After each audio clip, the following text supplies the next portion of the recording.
Hello and good evening, everyone. I would like to welcome you and thank you for joining our webinar today.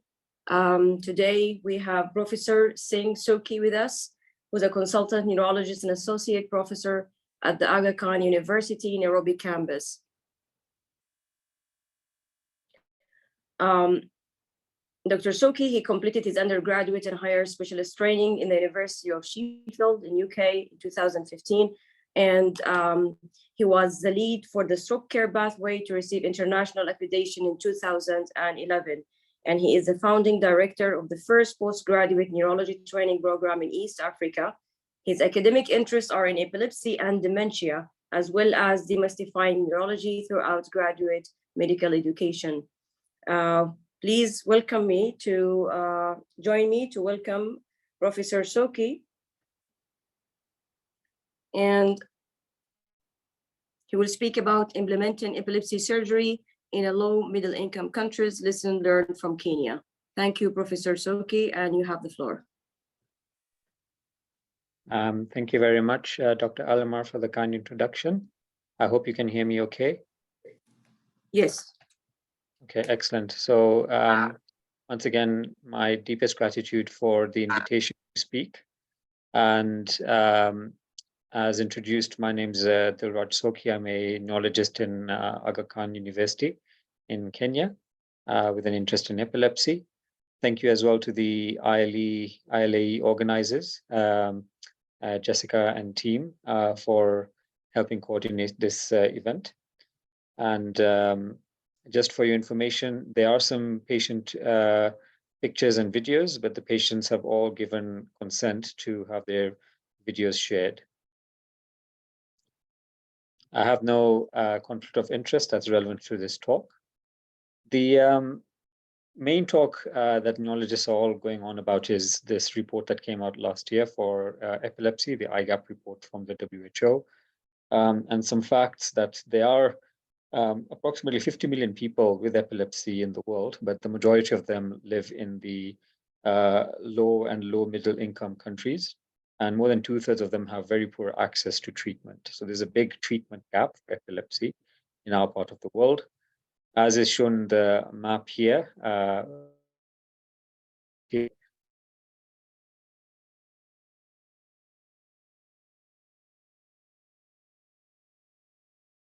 so Africa, but as well as in Asia. There's a threefold increase in mortality with epilepsy, and epilepsy is beset with stigma and discrimination. And on top of that, apart from a treatment gap, there's also an access gap to specialists for epilepsy in the developing world. There's an article that came out in response, and it summarizes what the IGAP essentially mentions. There's 5 main points, which is that the IGAP hopes to raise policy prioritization, strengthen governance, provide effective, timely, and responsive diagnosis, treatment, and implement strategies for the promotion and prevention of epilepsy, such as preventing infections, head injuries, etc.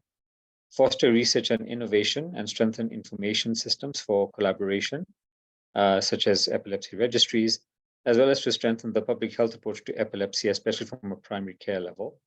So if you look at this, I'm going to talk mainly about point number 2, which is about access to treatment, and that's where epilepsy surgery comes in.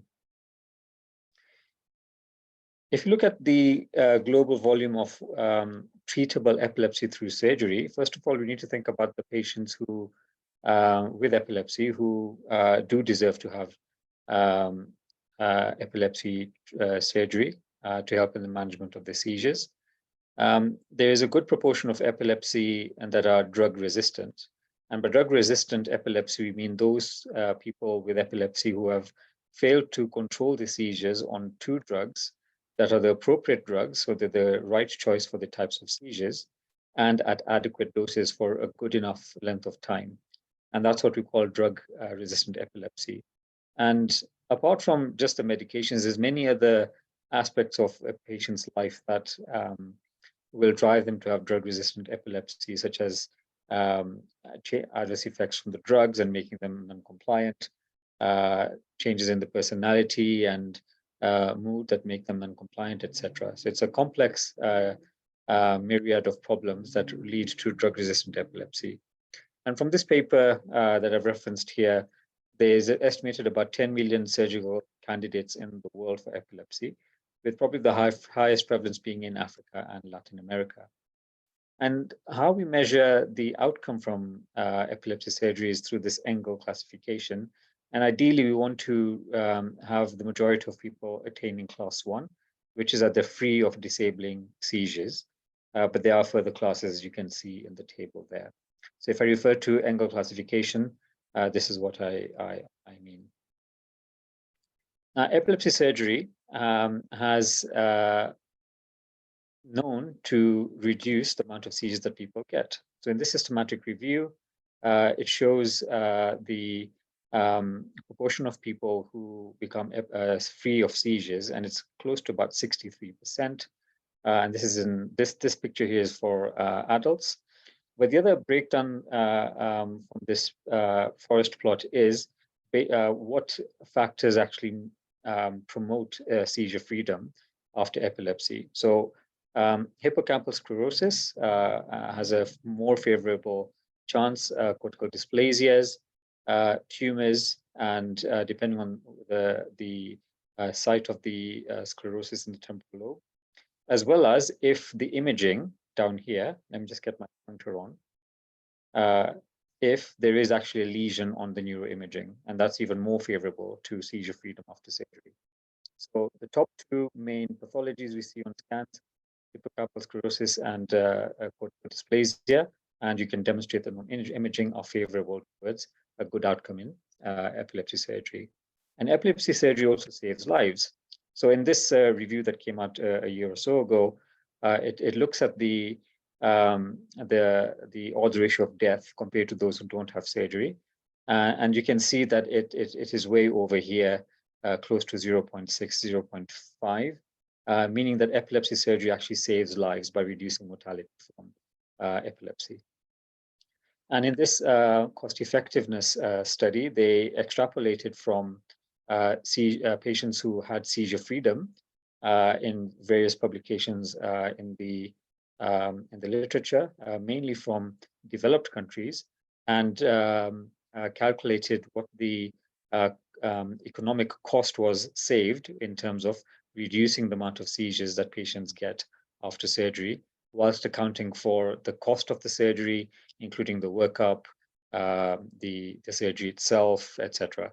And as you can see from the right-hand column here, that the majority of the studies showed that there was actually a cost-effective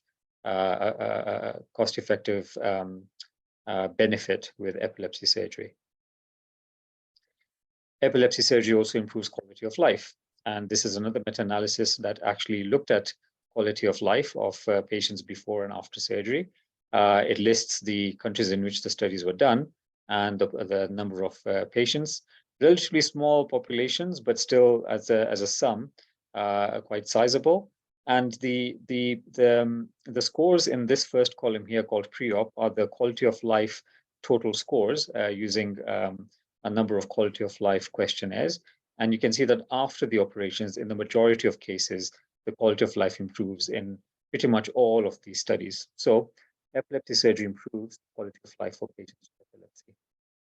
And this has also been demonstrated in our part of the world. There's this paper from Uganda looking at long-term follow-up of patients who've had epilepsy surgery, and using this QALY-31 quality of life questionnaire, they found that the patients had lower stigma and felt less stigma around them because they had less seizures, and 70% of the patients who had the surgery were still seizure-free for 8 years.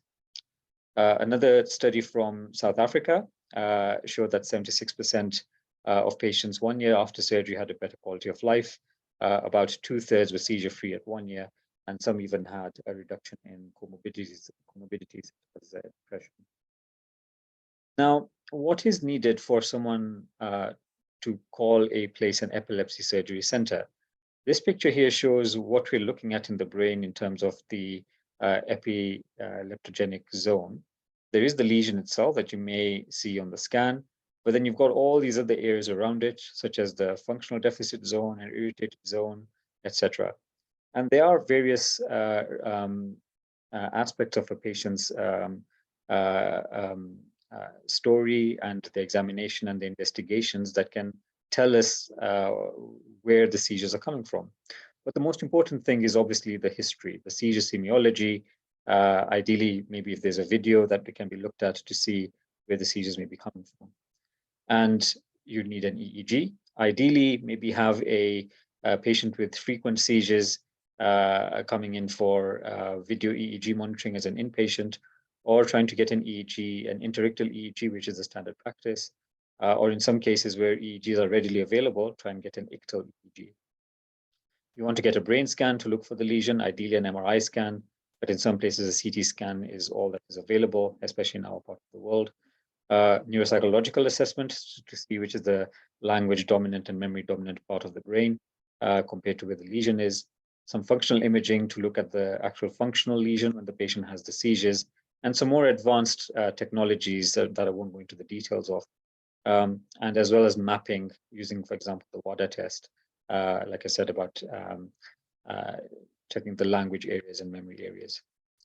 Now, there are barriers to epilepsy surgery, and this has also been reported in a recent paper.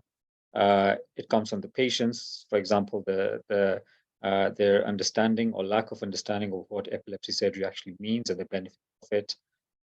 Physicians are not aware about epilepsy surgery and its benefits and which patients ideally fit the criteria to have surgery.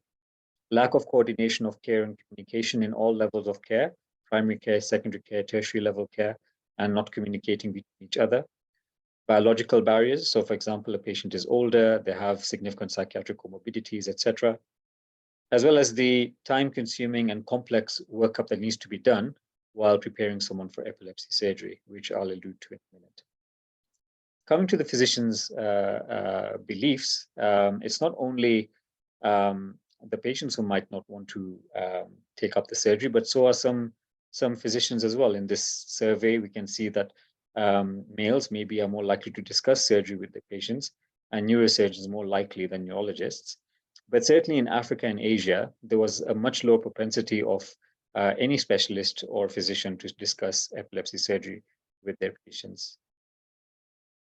And the other edge of the knife is that patients from ethnic minority backgrounds, including, like in this study, African Americans in this study from North America, patients of that background are less likely to engage with the process of doing epilepsy surgery.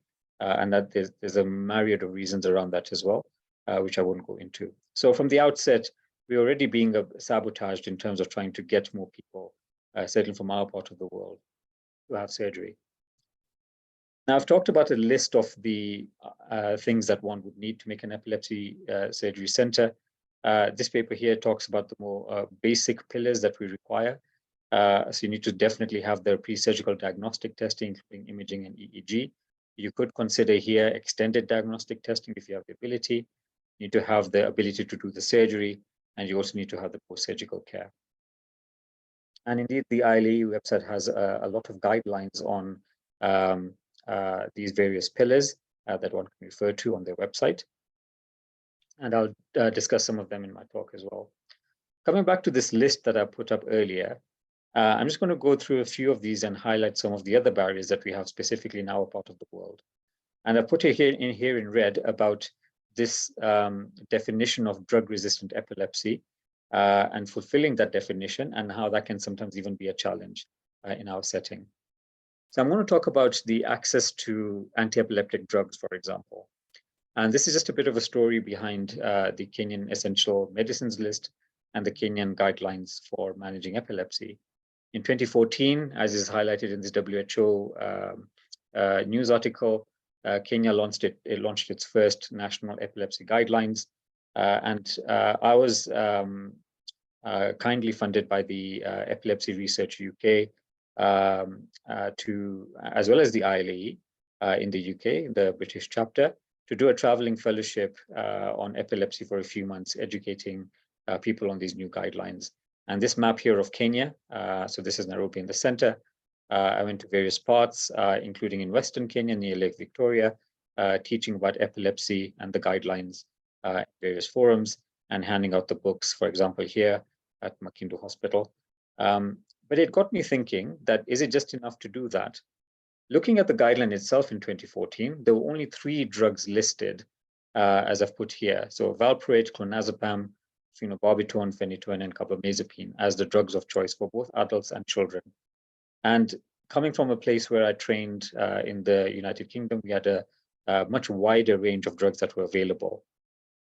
And I wondered, what about a drug, for example, oxcarbazepine? Why is it not featured here? A drug that we routinely used in the UK. Kenya came up with the essential medicines list to try and harmonize all these medicines from across specialties. And thankfully, there were a few more available now in 2016. But still, there's no oxcarbazepine. They had magnesium sulfate added in here, and lorazepam, which still isn't available to a great extent. Gabapentin doesn't have much of a role in epilepsy. And I did wonder whether this lack of expansion of the medicines list is because there's not much input that goes from the neurologists in Kenya. This is just a chart showing how many we have in Kenya. There's about 19 to 20 of us, and which year they qualified in. And a lot of them qualified in the 70s and 80s and 90s, and they're probably the ones who contribute to these guidelines. In the 2000s, not many, but then we've had a spike of this new generation of neurologists coming in, but maybe they haven't had access to all these Ministry of Health guidelines and policymakers to make a difference. So coming back to this idea of the essential medicines list, now to encompass this big idea from the government in 2018 on universal health coverage, the essential medicines list tried to now reflect the most essential medicines that are needed to ensure that universal health coverage can be done across the country. And the 2019 list now had more chapters, more drugs. So here's the chapter on neurology and psychiatry. And this box here shows the ones mainly to do with neurology, anticonvulsants being chapter number 6. And again, there's a bit more than 2016. Maybe you've got a midazolam here, and people have now added diazepam as the rescue rectal gel, but that's pretty much it. And yet again, I asked, where is oxcarbazepine? Despite all our efforts to try and get it onto the lists, it still wasn't appearing. And why is this important? Why do I go on about oxcarbazepine? I mean, this is a picture just showing the drugs used in epilepsy and when they came out. And the ones that are still listed in the Kenyan essential medicines list are still sort of the ones found in the 70s, 80s, and maybe early 90s, including oxcarbazepine, which is here in 1990. And if we don't have that available, then what's the hope of getting all these newer drugs available? But thankfully, there's been more work done, and we were invited to edit the next edition of the essential medicines list. And they said, well, would you like to edit what we had in 2019? And this is just a picture showing the edits I put in, and lo and behold, I managed to put oxcarbazepine finally into the 21 list. Unfortunately, because of COVID, the local elections, a lot of things were sort of held up in terms of being delivered by the government on time. But in 2023, this is now a draft table. I can now tell you that oxcarbazepine has finally made it to the list, and it's taken me 9 years to get it there. So that's a challenge of how we get people onto drugs that are readily available. And oxcarbazepine is indeed a drug of choice in patients with epilepsy, especially when they're focal onset seizures. So that's just the challenges we have with medications. What about neuroimaging? In Kenya, we have less than 20 MRI scanners in the whole country, and largely they're owned by private organizations. And we have 2 PET scans.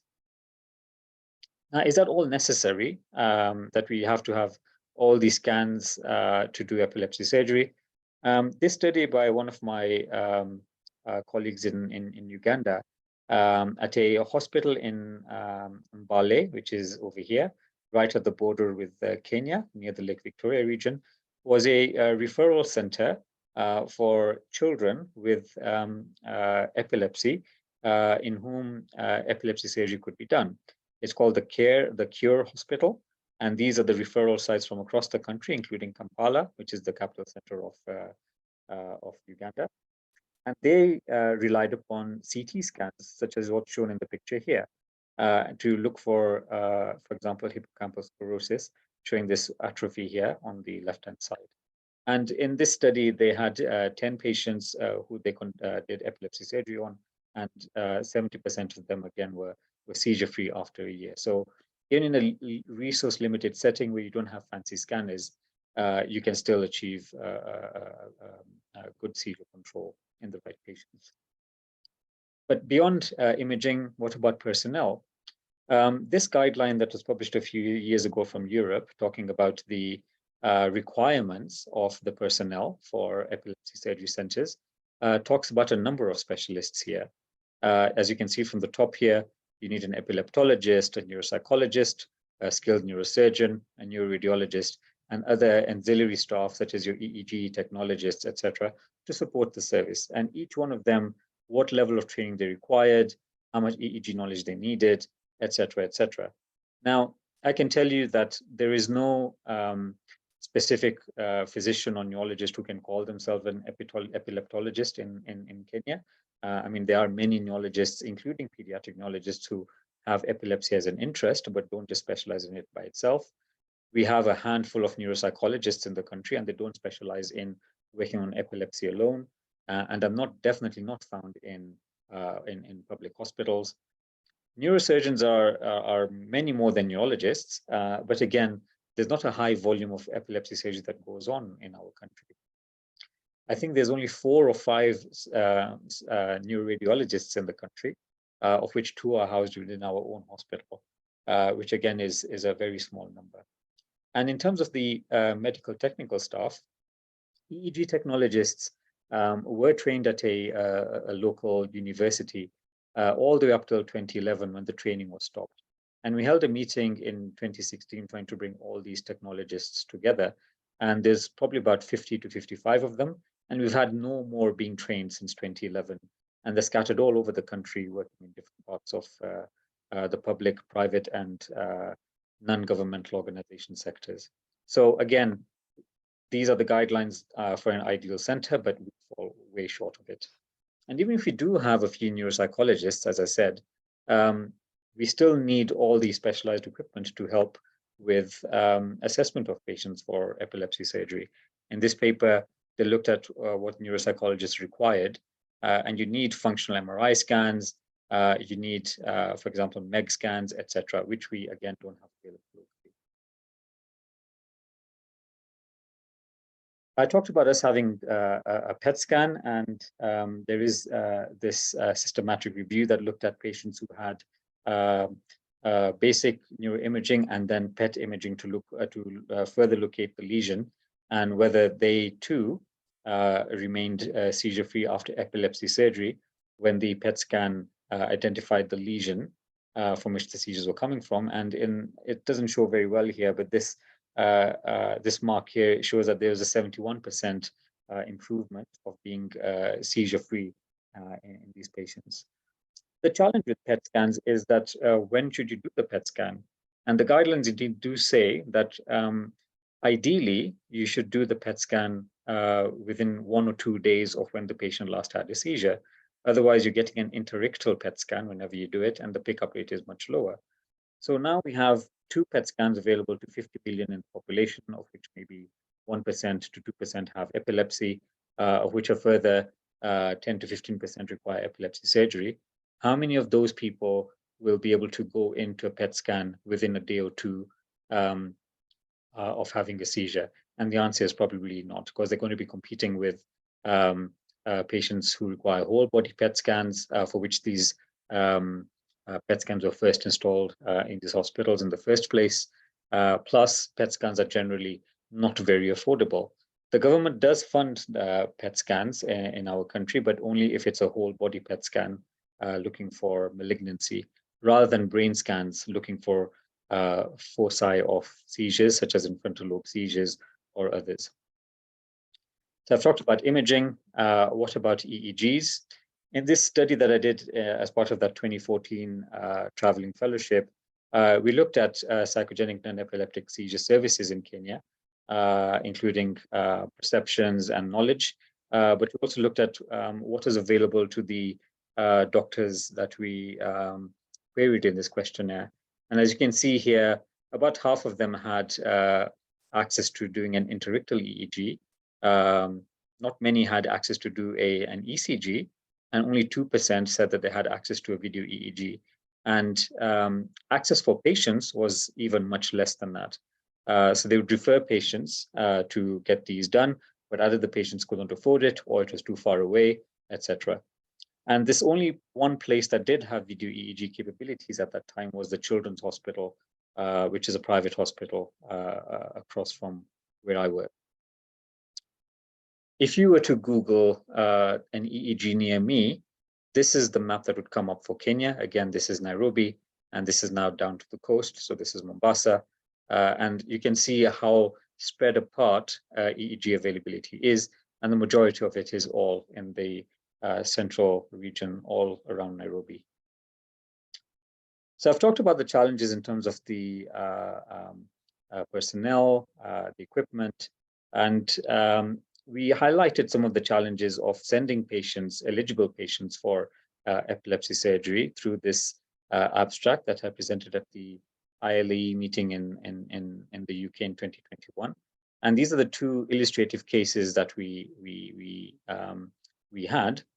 So this is the first patient, and I hope the video will play well. Let me just switch this on. Hello, Faith. Hey, Daktari. Yes. We can Can you hear hear that now? Yes. Excellent. Sorry Thank about you very that. much. My apologies. Yeah. So tell us about when you first started to get seizures and what they felt like. This was in high school. What would really happen was I would feel like I want to spit on the floor, and I would also start sort of scream or shout. Then I would walk aimlessly, to wherever. So that's what would happen at the beginning, at the very beginning. And I think when the very first day it happened, I even peed on myself 2 or 3 times. Mm-hmm. And how old were you then when it started? That was 2000. I was how old? Born in 1984, minus 2000. 16. That's what. Yes, around 16. And yeah, you also got the big seizures where you fall and you shake as well. Yeah, after that. I wouldn't really. Was it? Yeah, once in a while, but not really shaking. But the falling would be there, but not really shaking. Yeah, but and it was once in a while. And how many drugs did you use to try and control your seizures? Quite a number. We started with Tegretol, went to what? Okay, there were quite a number. Levipil, then went to those carbamazepine, or it was Tegretol. I don't know. I can't remember very well. Okay, there were quite a number because I would feel them on my palm. Yeah. Then there was which one? There was folic acid. Levipil was combined with another one. Honestly, I can't remember the name. What was the name of that drug? And Keppra, Lamictal. Yes, Lamictal. Yes, it was Lamictal. Yes. Yeah. The Lamictal, Keppra, the combination of either Levipil and Lamictal, Keppra and Lamictal, and folic acid was always there. And I remember you were taking 3 or 4 drugs at the same time, and your seizures were still happening, correct? Yes, yes. So then you ended up going for epilepsy surgery in 2019, right? Yes, yes, in India. And how come you didn't do the surgery in Kenya? Apparently, there were no facilities in Kenya to do the surgery. Mhm. And that was the basis for getting an approval from NHF to go for the treatment out of the country. Because in Kenya, we didn't have the facilities to do the surgery. But then in India, there were quite a number. And how have you been since you had your surgery? I've been well. At least I've not had any other seizure since then. Mhm. And life is back to a good usual, I would say, because it's now, I no longer take the medication, nor do I get the feeling of getting a seizure. So it's a good life. Yeah, it's a complete new life. That's what I would say.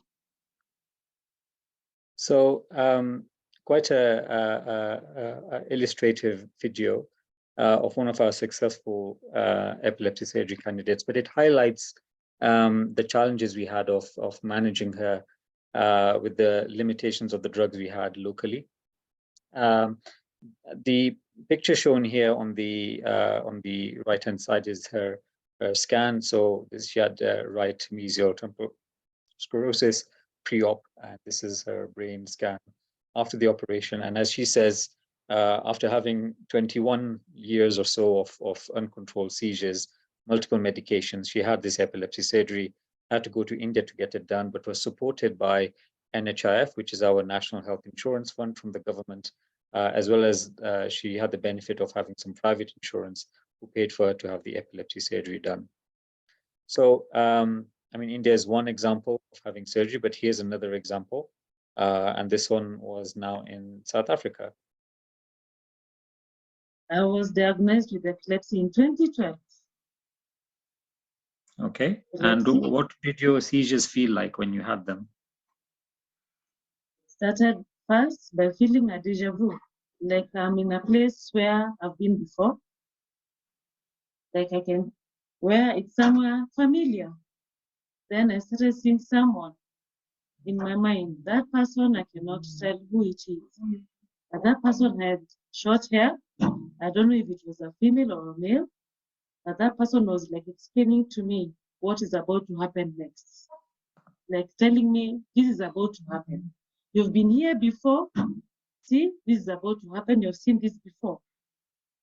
Then there was an aura, a smell. I could not tell, I still cannot tell what that smell is.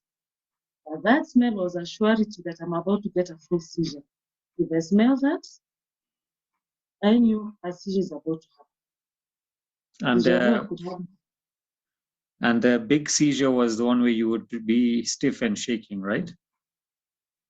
Yeah, I've been told that people who have seen it from me, they told me first of all, I would stiff, my hands and legs would become stiff. Then I would start shaking and frothing. And for how many years did you try medications before you went on to get your surgery? From 2012 to 2020. And did any of the medicines make a difference? Only one little difference, but still, they were still coming. Lacosamide, only that. I had tried many. Tegretol, Hepra, Lyrica, Clobazam. Those are a few of what I could remember. And then you went to South Africa. Yes. How come you didn't do the surgery in Kenya? At that time, there was no epileptic surgery in Kenya. Yeah. And since the surgery, how have you been? After surgery, I stayed for some time. Almost in 20, I did my surgery in 2020. In 2021, I only got a seizure like twice, the whole year, in 2021. In 2022, too, not much. apart from 2022 from September. That's when I started getting seizures again. But in 2022, there were not many. So again, another case of a patient who had epilepsy surgery for a temporal lobe epilepsy. I didn't have a scans available to show you, but she had to travel to South Africa and had the benefit again of having private insurance and was able to go to South Africa to get the surgery done at an epilepsy center. Now you've heard two patients who both said that they knew that epilepsy surgery did not exist in Kenya, or the facilities were not available. So I asked myself after sending these patients across, why don't we do epilepsy surgery in Kenya? So here's a brain scan of a patient who had a oligodendroglioma removed from the right frontal lobe in 2008, but he had had symptomatic seizures from the surgery ever since then, and he came to see me for management of his seizures, and he lives in the central part of Kenya, so about 150, 200 kilometers away. And I told them to try and capture the attack on a video for me to see.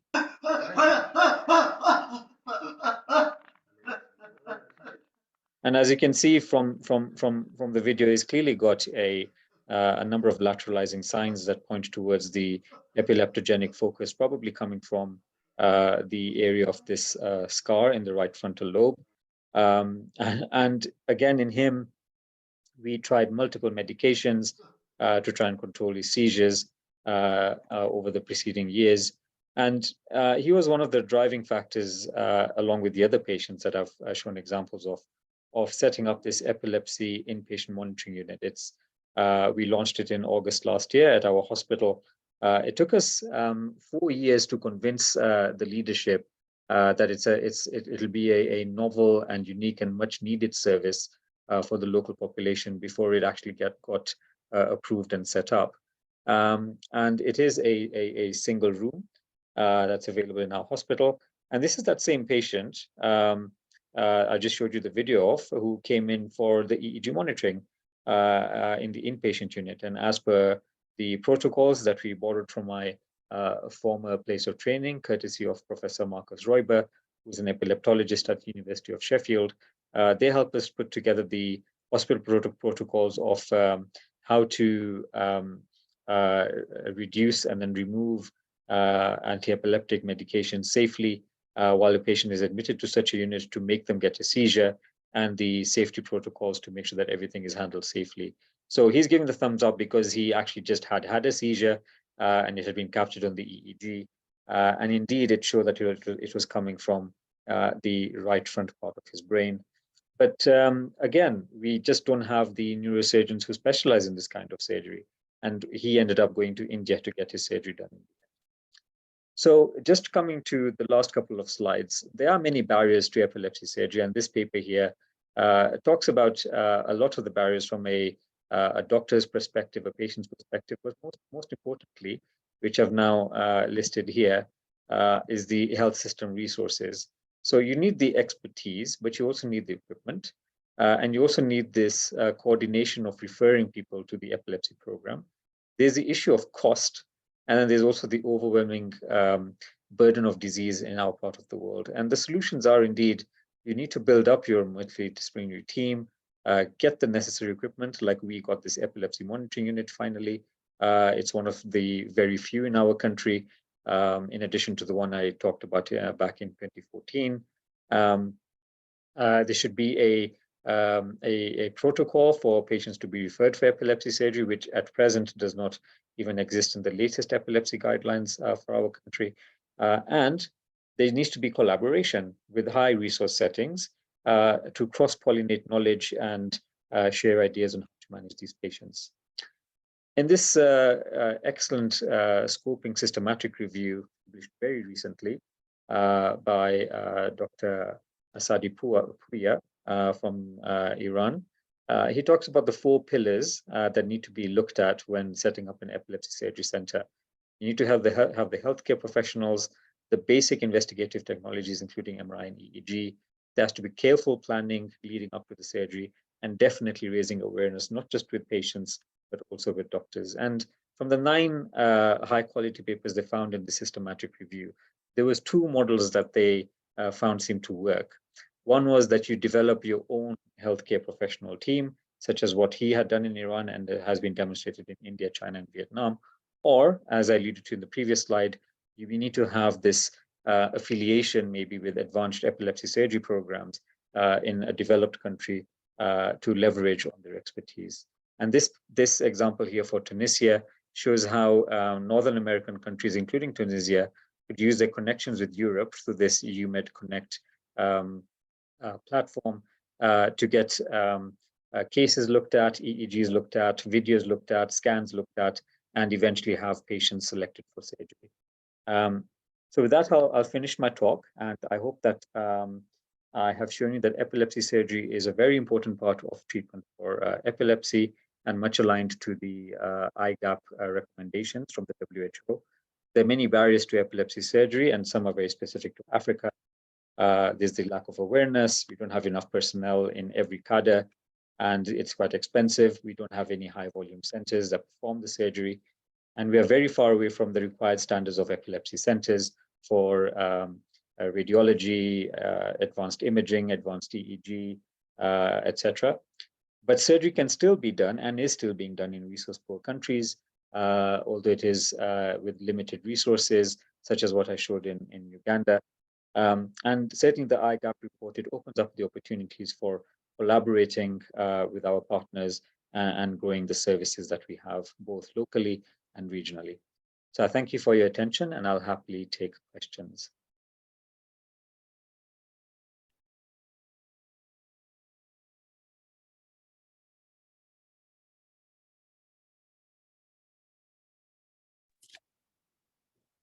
Thank you very much, Dr. Soki, for this great presentation. Actually, very impressive work you have done to educate and advocate for patients with epilepsy.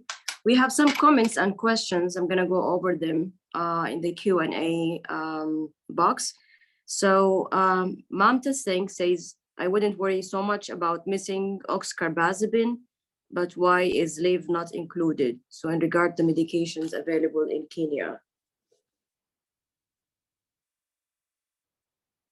Yeah, so thank you very much for that question. I may have skimmed over it, but definitely in the 2016 and 2019 guidelines, levetiracetam eventually was put on the list.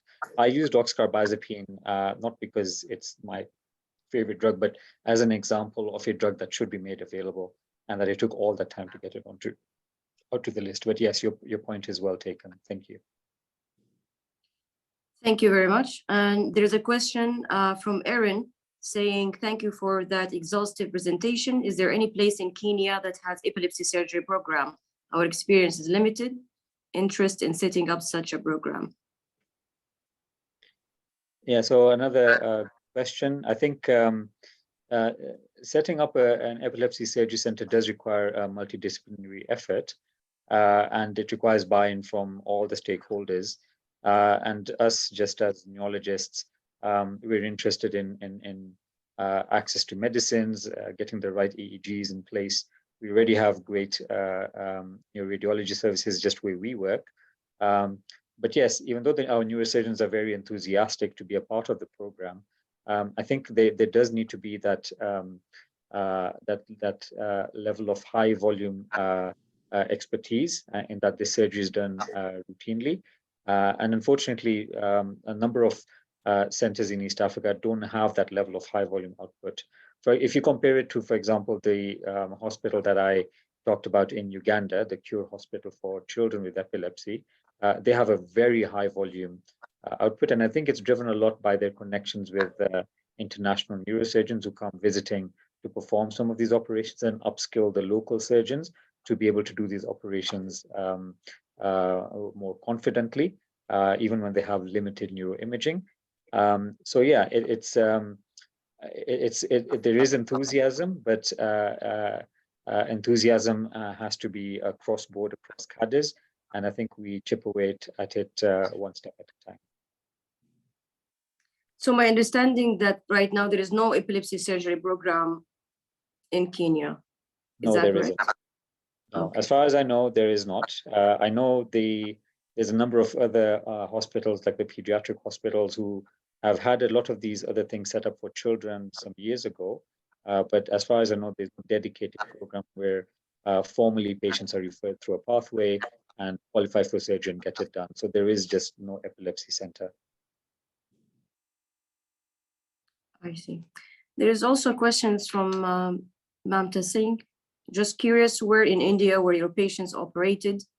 I'm in Ames, New Delhi, and will be happy to be of use. Yeah, thank you for that comment. I can't remember off the top of my head where they went. I have to look back. There was another comment about the availability of EEGs that I saw earlier. Yes, that is known, but I think just having an EEG is not enough to be able to provide a good epilepsy service. That would be my comment. There's a question from Gabe. Do you think that the IGAP will benefit Kenya in improving the epilepsy programs in the next few years, and how?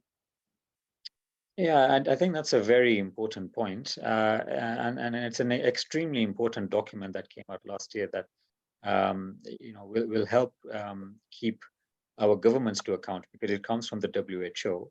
And it's the way of leveraging our public services, our government, to start looking at these requirements from the IGAP to improve epilepsy care in our country. Every country is going to have its own unique requirements, its own unique challenges. And I think it's up to us to connect what we know is happening on the ground with patients with epilepsy to the policymakers up there in order to meet the requirements for IGAP. I think the fact that it is an action document and has been ratified by I think 190 countries at the World Health Assembly last year, it means our governments who have signed on this document, they can't back away from this. So it's definitely going to improve services, and I don't think only for epilepsy. A lot of other diseases mirror the same care pathways as epilepsy, such as, I don't know, multiple sclerosis or dementia, etc. And I think it'll open up a whole raft of opportunities for these other conditions. So yes, I think IGAP is vital in making these happen. Thank you very much. There was a question actually from Zainab.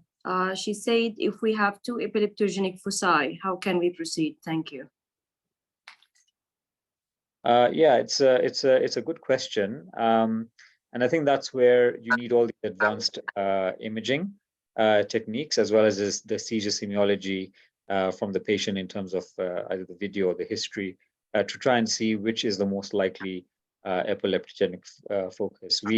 If I give you a recent example, a who had had shrapnel from a bomb blast from many years ago that was still in both the frontal lobe and the occipital lobe and was getting symptomatic seizures. You could argue, are the seizures coming from both those places? But the seizure semiology was very clearly frontal lobe seizures, and that would be our target in the first place. So I think you have to put the investigations and the history together to make the decision which is the most likely focus. Thank you very much. I think there are no more questions. I will just check one last time. Yes, there was one question from Mamta Singh. What is the epilepsy medical treatment gap in Kenya? So I don't know what you mean by epilepsy treatment gap. I suppose if you're talking about how many, what number of patients with epilepsy don't have access to treatment, it depends on which part of the looking at. But the work that's been done by Dr. Ngugi and Professor Charles Newton from Kilifi, which is one of the welcome research sites, the gap is extremely high, up to 80%. That means there's about 80% of patients with epilepsy who either don't have good access to medications, or they can't afford them, or they don't have the range of drugs available to them. Okay. Thank you very much. I have a question. So from all the barriers that you mentioned, which one you think is the one that is most challenging to address and to find solution for in the next few years to establish epilepsy surgery in Kenya? Is it the epilepsy surgery part? Is it the medication, the referral system? What could be the one most challenging part of this process? I think the biggest challenge is numbers and demonstrating real numbers of patients who deserve to have epilepsy surgery but are not getting it. A lot of the patients out there with epilepsy can't even afford to have a brain scan, even a CT scan. And I think if you look, for example, at patients who have focal onset seizures and have a way of making sure the government can fund for them to at least get a scan, that way you'll recognize the burden of epilepsy that could be from a resectable lesion. I think that's one of the biggest challenges is determining the numbers and demonstrating that. I think once you have that, then there is power in numbers, and you can then advocate that people will become free of seizures if the abnormality we see on the scan can now be excised and then free of epilepsy. I think that's one of the biggest challenges. And piggybacking on that big challenge is also about combining efforts with our colleagues. So, for example, the question about EEGs in Kenya and the comments about its availability. I mean, if the EEG technologists in the country, the pediatric neurologists, all the other neurologists, the psychiatrists, the clinical officers who deal with patients with epilepsy across the country can collaborate, for example, forming a registry, that way it then becomes easier to know the burden of epilepsy and then work out from there.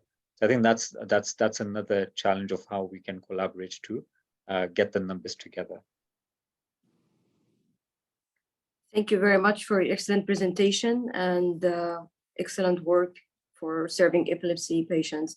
Thank you very much. I will conclude today by saying that the Global Health and Epilepsy Project Database provides a registry for existing epilepsy projects throughout Africa, the Eastern Mediterranean, as well as other regions. It's identified in information such as project location, institutional partners, project scope, funding sources, and volunteer needs. The database is quick and easy to complete. By submitting information on your project, you inform understanding of efforts that are occurring throughout the world to narrow the epilepsy treatment gap. The database will provide you an opportunity to learn from others and to explore collaboration opportunities that might strengthen your own work as well as that of the sector. Furthermore, the database will allow people explore collaboration opportunities that might strengthen, Furthermore, the database will allow people from different areas such as governments, academia, nonprofits, or philanthropy to learn about existing efforts while offering a means to engage. On the next slide, please scan the QR code to receive your certificate. Thank you very much for your attendees, for all the attendance, and for your excellent collaboration and discussion.